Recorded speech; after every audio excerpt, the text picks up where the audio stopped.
11, if you're listening.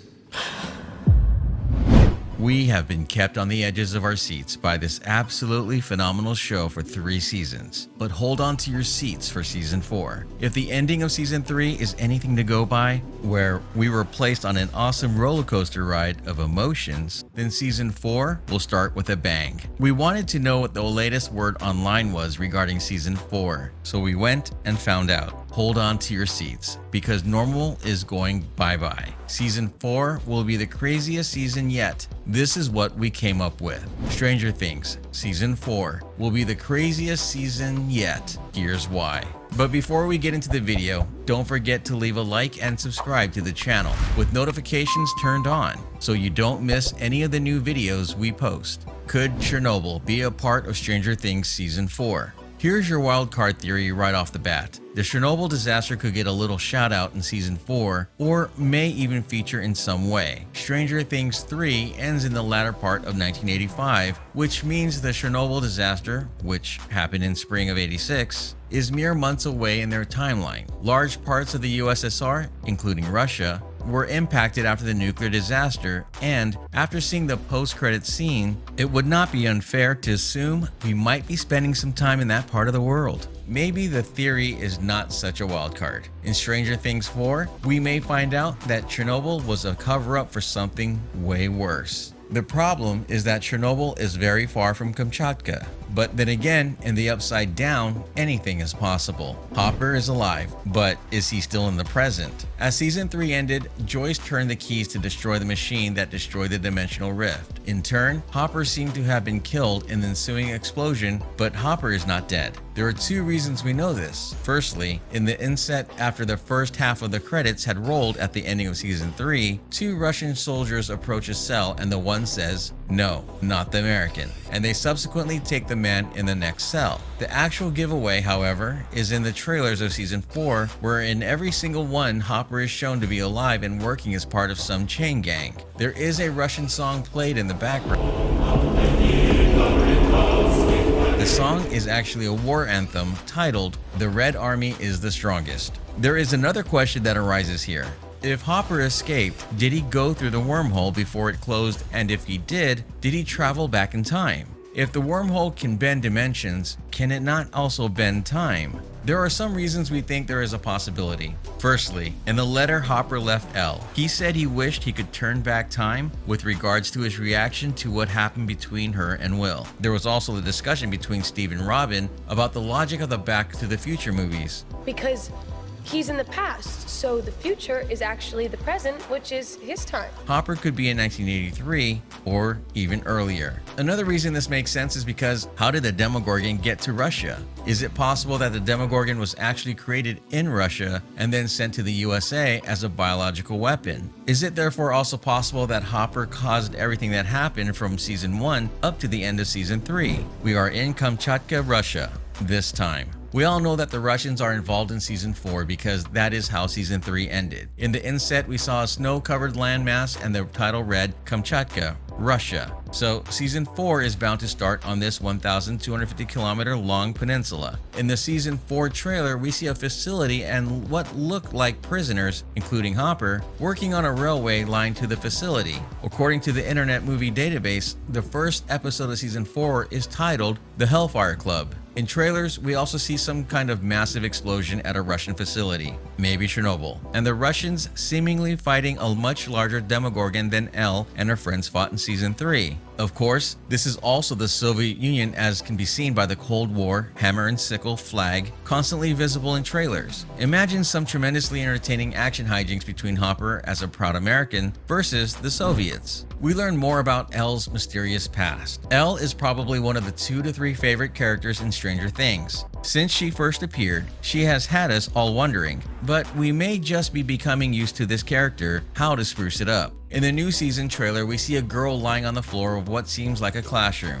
We just see a glimpse, but her nose is bleeding, and she appears to be in the middle of some kind of fit. We already know Elle's nose bleeds when she uses her powers. In another teaser trailer, we see her cell number is, you guessed it, 11. Now we know where her name comes from. In another short flash, we see a dark-haired woman carrying a young girl, presumably Elle, down a passage as windows explode around them. In another flash scene, we see a girl who looks like Elle floating above a bed. Are we going to find out more about her powers? Is there yet more to come? Another teaser trailer shows us how Elle smashes her cell door into the two guards who throw her in there. The force is so hard that their bodies leave indentations and broken tiles on the wall behind them in the passage. We also see glimpses of Elle seeing visions of Hopper, or rather that is how it appears. It stands to reason that with no probable clues, the only one to know that Hopper is alive and in what location he is Elle. Their connection is substantial as we remember the ending of Season 3 and the way Elle reacted to learning of Hopper's death, and the tear-jerking reading of the speech Joyce gave her from Hopper. We all cried with her, if you remember.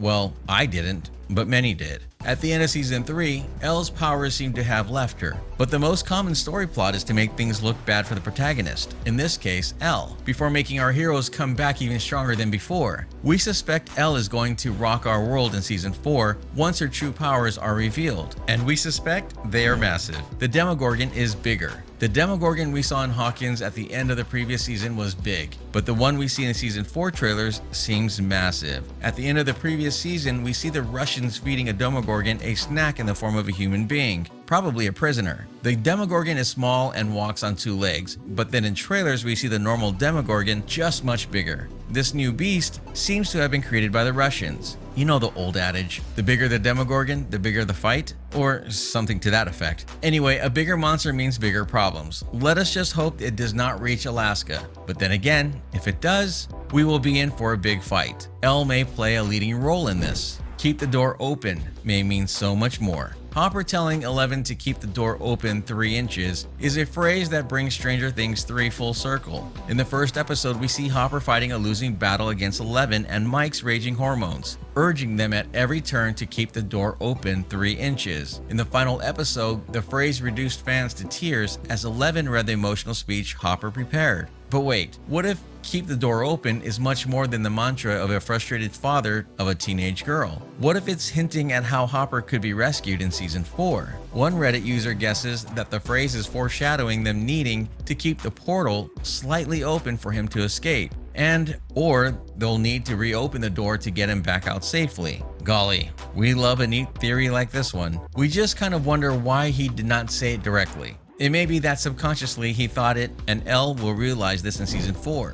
The official new characters, and one we found in the trailer. According to reports, there are at least 4 new characters that will join Stranger Things in Season 4. But there is one we may have identified from the trailer. The official ones are Jamie Campbell-Bower, Eduardo Franco, who kinda looks like Gaten Matarazzo, who plays Dustin, Mika Schemper, who is recently new to the Netflix Hollywood scene, and Joseph Quinn.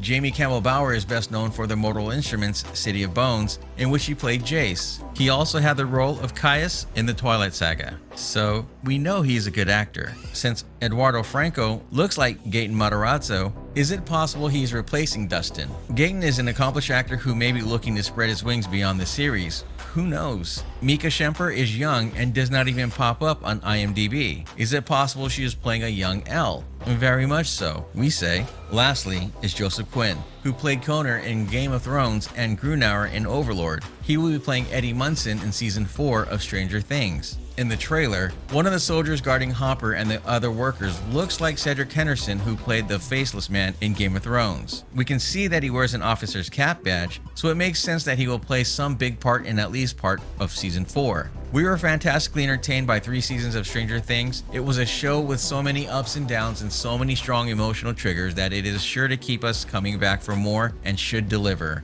It kind of tied up all the loose ends at the end of Season 3, so we know the plot will be good. But some loose ends still need tying down. There are, however, some good hypotheses floating around out there. Let's see what Season 4 has in store for us. Expect more laughs, more tears, more fascination, more craziness, and more incredible musical soundtracks in Season 4. Anyway, that wraps up the video. Thanks for watching, and I'll see you in the next one. Until then, take care.